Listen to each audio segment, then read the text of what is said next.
This video will discuss how your brain speaks and understands language and what happens when those functions are disrupted. First, let's go over some basic neuroanatomy. For about 90% of right-handed people, language functions are centralized in the left hemisphere of the brain.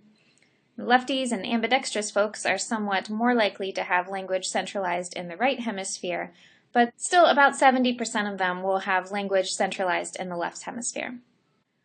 Within whichever hemisphere is dominant, the two main areas associated with language are Broca's area, which helps us speak, and Wernicke's area, which helps us understand language.